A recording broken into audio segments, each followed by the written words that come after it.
अयोध्या शरयू नदीच्या किनाऱ्यावर वसलेलं उत्तर प्रदेश राज्यातील शहर. त्याच अयोध्येमध्ये श्री प्रभू रामचंद्र यांचा जन्म झालेला होता आणि याच अयोध्येमध्ये श्री प्रभू रामचंद्र यांचं एक मंदिर पण होतं. मंदिर मुघल सम्राट बाबरच्या आदेशाने पाडण्यात पण आलेलं होतं. त्या मंदिरावरून काही वर्षांपूर्वीच या ठिकाणी वाद चालू होता. त्याचा निकाल पण लागला आणि त्याच अयोध्येमध्ये श्री प्रभू रामचंद्र यांचं मंदिर पण बांधण्यात आलं आणि येणाऱ्या 22 तारखेला त्याच ठिकाणी प्रभू रामचंद्र यांच्या मंदिराचं उद्घाटन पण होणार, म्हणजे राम मंदिराचं उद्घाटन पण होणार आहे. तर हे प्राणप्रतिष्ठा काय असते, तर या मंदिराची काय वैशिष्ट्ये असणार आहे आणि या उद्घाटन सोहळ्यामध्ये प्रमुख आकर्षण काय असणार आहे, त्या विषयाची सविस्तर चर्चा आपण आजच्या व्हिडिओमध्ये या ठिकाणी करणार आहोत. तर नमस्कार मित्रांनो, मी दीपक आणि तुम्ही बघताय मराठी कट्टा. आता येत्या 22 जानेवारीला अयोध्या या नगरीमध्ये राम मंदिराचं उद्घाटन होणार आहे आणि त्याचा प्राणप्रतिष्ठा सोहळा हा 16 तारखेपासूनच चालू झालेला आहे. म्हणजे जेव्हा पण आपण एखादी मूर्ती मंदिरात बसवत असतो त्याची प्राणप्रतिष्ठा केली जात असते. आता जुन्या परंपरेनुसार जेव्हा एखादी मूर्ती मंदिरात बसवली जात असते, तिची प्राणप्रतिष्ठा केली जात असते, तेव्हाच ती मूर्ती पूजेसाठी योग्य आहे असे समजले जात असते. त्यामुळेच ती प्राणप्रतिष्ठा करण्यात येत असते. पण ह्या प्राणप्रतिष्ठेचा पूजाविधी जो होता तो 16 तारखेपासून चालू झालेला आहे. म्हणजे 16 तारखेपासून तर 22 तारखेपर्यंत हा पूजाविधी चालणार आणि 22 तारखेला या मंदिराचं उद्घाटन होणार. मग हा प्राणप्रतिष्ठा सोहळा काय असतो, प्राणप्रतिष्ठा कशाला म्हटलं जात असतं, हे आपण थोडक्यात या ठिकाणी समजून घेऊया. प्राणप्रतिष्ठा म्हणजे काय, जेव्हा एखादी मूर्ती मंदिरात आणली जात असते तिच्यामध्ये प्राण सोडणे, तिलाच आपण काय म्हणत असतो, प्राणप्रतिष्ठा असं म्हणत असतो. मूर्तीमध्ये प्राण आणण्याची प्रक्रिया म्हणजेच प्राणप्रतिष्ठा असते. या पद्धतीमध्ये मूर्तीची पूजा केली जात असते. पूजा करून ती मूर्ती जी असते मंदिरात बसवली जात असते, म्हणजे तिच्यामध्ये प्राण सोडला जात असतो. प्राणप्रतिष्ठा हा शब्द जो असतो त्यामध्ये सुरुवातीला येतो प्राण हा शब्द. त्या मूर्तीमध्ये प्राण सोडला जात असतो आणि प्रतिष्ठा म्हणजे काय, तिची स्थापना केली जात असते. त्यालाच आपण प्राणप्रतिष्ठा असं म्हणत असतो. धार्मिक विधीनुसार त्या मूर्तीची पूजाविधी केली जात असते. नंतरच त्या मूर्तीला मंदिरात बसवलं जात असतं. नंतर तिची पूजा पण केली जात असते. त्याशिवाय पूजा केली जात नाही. आपल्याकडे पण बघा, एखाद्या मंदिराची जेव्हा स्थापना होत असते, मंदिर जेव्हा बनवण्यात येत असतं आणि त्या मंदिरामध्ये जेव्हा मूर्ती बसवली जात असते, तिचा पूजाविधी केला जात असतो, तिची प्राणप्रतिष्ठा केली जात असते. नंतरच ती मूर्ती जी असते पूजेसाठी योग्य ठरवली जात असते. तोपर्यंत मंदिरात कुणी त्याची पूजा करत नसतं. तशाच प्रकारे हा सोहळा असणार आणि या प्राणप्रतिष्ठा सोहळ्याची सुरुवात झालेली आहे. 16 तारखेपासूनच अयोध्येमध्ये पूजाविधी चालू झालेला आहे आणि याचं उद्घाटन जे होणार ते 22 तारखेला होणार. 22 जानेवारी 2024 रोजी हा प्राणप्रतिष्ठा सोहळा पार पडणार आहे. मग हे जे मंदिर बनवण्यात आलं अयोध्या नगरीमध्ये, याची खास वैशिष्ट्य काय ते पण आपण या ठिकाणी बघणार आहोत. आता हे जे मंदिर आहे पारंपरिक नगर शैलीमध्ये बांधलेले आहेत. याची रचना पण खूप चांगल्या प्रकारची तयार करण्यात आलेली आहे. या मंदिराची लांबी जर आपण बघितली, पूर्व पश्चिम लांबी जर आपण या ठिकाणी बघितली मंदिराची, तर ती लांबी आहे 380 फूट. म्हणजे पूर्व पश्चिम लांबी जर आपण या मंदिराची बघितली तर ती 380 फुटांची आणि मंदिराची रुंदी जर आपण बघितली ती आहे 250 फूट. आणि मंदिराची उंची जर आपण बघितली, आपण आता लांबी रुंदी तर बघितली, पण उंची किती असणार, तर ह्या मंदिराची उंची जी असणार ती असणार 161 फूट. आणि हे जे मंदिर बांधण्यात आलेलं आहे हे 3 मजल्यांचं असणार आहे. आपण बघतो की शक्यतो जे मंदिर बांधण्यात येत असतं 1 मजल्यांचं असतं. आपण त्याला ग्राउंड फ्लोअर असं म्हणत असतो. बघा, एकच मजला असतो, ग्राउंड फ्लोअर आपण त्याला म्हणत असतो. पण हे जे मंदिर बांधण्यात आलेलं आहे ते 3 फ्लोअरचं असणार आहे. त्याचे 3 टप्पे असणार आहे. म्हणजे जो पण मजला या ठिकाणी असणार तो 20 फुटांचा असणार आहे. 20 फूट. त्यानंतर मंदिराचा कळस पण त्यामध्ये येत असतो, त्यामुळेच त्याची उंची वाढून जात असते. त्यामुळे मी तुम्हाला अगोदर सांगितले की मंदिराची उंची जी असणार ती 161 फूट असणार आणि मंदिर जे बांधण्यात आलं 3 मजल्यांमध्ये बांधण्यात आलं. आता या मंदिराचे एकूण खांब जर बघितले आपण, खांब सर्वांना माहीत असतील, तर ते 392 आहेत. आणि या मंदिराचे दरवाजे जर आपण बघितले ते 44 दरवाजे. सहजा आपण बघतो की एखादं मंदिर जेव्हा असतं त्याला फक्त एकच दरवाजा असतो, मोठा दरवाजा, समोरचा दरवाजा तो असतो. पण हे जे मंदिर बनवण्यात आलं त्याचे दरवाजे जर आपण बघितले 44 दरवाजे. म्हणजे बघा, एक मंदिर ज्या ठिकाणी एक दरवाजा असतो आणि हे मंदिर बघा त्यामध्ये असणारे दरवाजे 44. म्हणजे या मंदिराची रचनाच वेगळी करण्यात आलेली आहे आणि दिसण्यासाठी खूप चांगलं आहे मंदिर. आता मंदिराचा पहिला टप्पा जो असणार आहे, म्हणजे आपण म्हटलो ना की मंदिर जे आहे 3 मजल्यांमध्ये बांधण्यात आलेलं आहे.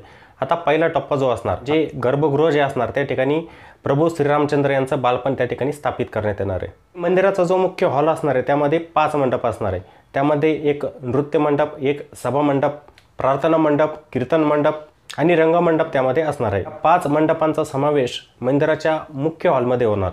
मंदिराचे जे पण खांब आणि भिंती असणार त्या भिंतीवरती आणि खांबांवरती देवी देवतांच्या मूर्ती असणार. आपण बहुतेक वेळेला बघा एका मंदिरामध्ये जात असतो, आपल्याला खांब दिसतात बघा समोर किंवा भिंत दिसते, त्या ठिकाणी काही मूर्ती कोरलेल्या असतात बघा देवी देवतांच्या. तशाच प्रकारच्या मूर्ती ज्या असणार आहे या खांबांवरती पण असणार आहे. जे 392 खांब मी तुम्हाला सांगितले त्यावरती देवी देवतांच्या मूर्ती असणार आहे. त्यानंतर मंदिराच्या ज्या भिंती असणार त्या भिंतींवरती पण देवी देवतांच्या मूर्ती असणार. ते पण मुख्य आकर्षण या ठिकाणी ठरणार आहे। आता मंदिरामध्ये जाण्यासाठी मुख्य प्रवेशद्वार कोणतं असणार, तर ते प्रवेशद्वार सिंहद्वार म्हणून ओळखलं जाणार। त्या ठिकाणी 32 पायऱ्या असणार। 32 पायऱ्या चढून आपल्याला त्या ठिकाणी सिंहद्वारामधून प्रवेश करावा लागतो। आता मंदिराच्या भोवती एक परकोटा पण तयार करण्यात आलेला आहे। आता परकोटा म्हणजे काय, तर एक आयताकृती वॉल कंपाऊंड त्या ठिकाणी तयार करण्यात आलेलं आहे। आता त्याची लांबी जर बघितली तर ती 732 मीटर ही लांबीची असणार आहे। असं आयताकृती परकोट पण त्या मंदिराच्या भोवती तयार करण्यात आलेलं आहे। हे जे कंपाऊंड त्या ठिकाणी तयार केलेलं आहे, त्या कंपाऊंडच्या चारही बाजूला म्हणजे चारही कोपऱ्यांमध्ये 4 मंदिरं त्या ठिकाणी तयार करण्यात आलेली आहेत। आता जे वॉल कंपाऊंड असणार, त्या वॉल कंपाऊंडच्या चारही कोपऱ्यांमध्ये म्हणजे जेव्हा आपण कंपाऊंड बघतो बघा, आपल्या घराच्या भोवताली वॉल कंपाऊंड असतं, त्या कोपऱ्यांमध्ये 4 कोपरे जे असतात वॉल कंपाऊंडचे, त्यामध्ये 4 मंदिरं असणार आहेत। उत्तरेकडे अन्नपूर्णा देवीचं मंदिर असणार, दक्षिणेकडे हनुमानाचं मंदिर असणार आहे। आणि ह्याच श्रीराम मंदिराजवळ एक पुरातन अशी विहीर आहे। आपण आपल्या शेतामध्ये विहिरी असतात बघा, तशीच एक विहीर त्या मंदिराजवळ आहे। आता तिला वेगळ्या नावाने ओळखलं जात असतं, तिला म्हटलं जात असतं एक सीताकूप। ही प्राचीन काळामध्ये असलेली विहीर होती, त्या ठिकाणी आहे, तिचं नाव आहे सीताकूप। आता राम मंदिराचं जे संकुल असणार म्हणजे जो परिसर असणार, त्यामध्ये पण अनेक प्रकारची मंदिरं बांधण्यात आलेली आहे। त्यामध्ये अगस्त्य ऋषी यांचं मंदिर असणार आहे, त्यानंतर वाल्मिकी ऋषी, त्यानंतर शबरी, देवी अहिल्या यांची मंदिरं पण असणार आहे। आपण बघतो की फक्त या ठिकाणी राम मंदिर असणार, पण त्याच्या आतमध्ये पण खूप सारे मंदिरं आपल्याला बघायला मिळणार आहेत। महर्षी ऋषींचं, हनुमानाचं मंदिर, शबरी मातेचं मंदिर, अहिल्यादेवींचं मंदिर, अगस्त्य ऋषींचं मंदिर, असे अनेक प्रकारचे मंदिरं पण आपल्याला त्या ठिकाणी बघायला मिळणार आहेत। आणि हे जे मंदिराचं बांधकाम तयार करण्यात आलेलं आहे, यामध्ये लोखंडाचा वापर कुठेही केलेला नाही आहे। बघा, आपण जेव्हा घराची रचना तयार करत असतो म्हणजे आपण जेव्हा घर बांधतो, तेव्हा आपलं घर जे असतं जमिनीपासून उंचावरती असतं। ठीक आहे, का असतं, त्याची अनेक कारणे असतात। एक तर असतो ओलावा, तर आपलं घर उंचीवरती नसेल तर त्या ठिकाणी ओलावा पण लवकर येऊ शकतो। मग ह्या मंदिराची रचना पण अशीच तयार करण्यात आलेली आहे। तुम्ही जर बघितलं, हे मंदिर तुम्हाला उंचीवरती दिसणार, म्हणजे 21 फूट उंच त्याचा प्लिंथ तयार करण्यात आलेला आहे। म्हणजे आपलं घर जे असतं प्लिंथ लेवल असते, प्लिंथ लेवलच्या वरती आपण आपलं घर तयार करत असतो, घराच्या भिंतीवरती असतात। तशाच प्रकारे या ठिकाणी जे मंदिर तयार करण्यात आलेलं आहे, जमिनीचा जो ओलावा असतो त्यापासून संरक्षण मिळावं, ओलावा कोणत्याही प्रकारचा त्यामध्ये येऊ नये, त्यामुळे ग्रेनाईटचं प्लिंथ तयार करण्यात आलेलं आहे। ठीक आहे, जमिनीपासून 21 फूट अंतरावरती, आणि ते पण कशाचं, ग्रेनाईटचं। त्यामध्ये ग्रेनाईटचा वापर केलेला आहे आणि ते प्लिंथ बनवण्यात आलेलं आहे। आता ह्या मंदिराचं जे बांधकाम करण्यात आलं, आता बहुतेक वेळेला बघतो आपण बघा, आपल्या भारतामध्ये अनेक प्रकारचे रोड तयार करण्यात येत असतात, त्यानंतर हॉस्पिटल तयार करण्यात येत असतात, ब्रिज तयार करण्यात येत असतात। त्यामध्ये काय, विदेशी तंत्रज्ञान त्या ठिकाणी वापरण्यात येत असतं। पण हे जे राम मंदिर तयार करण्यात आलेलं आहे अयोध्येमध्ये, ठिकाणी स्वदेशी तंत्रज्ञानाचा वापर केलेला आहे। आणि ह्या मंदिराचा एकूण परिसर जर आपण बघितला, तो आहे 70 एकरचा। आणि त्यामध्ये पण 70% भाग जो असणार आहे, त्यामध्ये बगीचे असणार, म्हणजे त्या ठिकाणी झाडे लावण्यात येणार।